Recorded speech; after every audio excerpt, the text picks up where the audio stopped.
हा आता in this circuit, ह्या सर्किट मध्ये कुठल्याच एका कॉईल मधून दोन कॉईल मधून सेम करंट फ्लो होत नाही.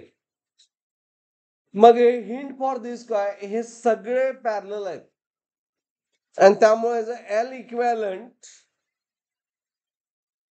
डायरेक्टली फाइंड करू शकत नाही. By formula reciprocal of L equivalent is sum of reciprocal of individual inductance 1 upon L1, L2, L3 and L4. म्हणजे it is 1 by 1, 1 by 2, 1 by 3 plus 1 by 6.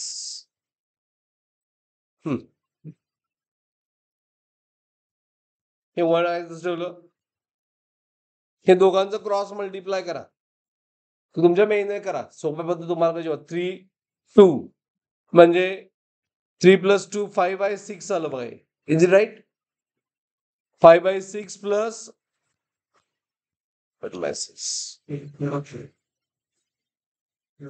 Right. आता 5 by 6 plus 1 by 6 किती येणार? 5 by 6 plus 1 by 6 6 by 6 येणार. That is 1. त्यामुळे 1 by L equivalent किती आलं? 2.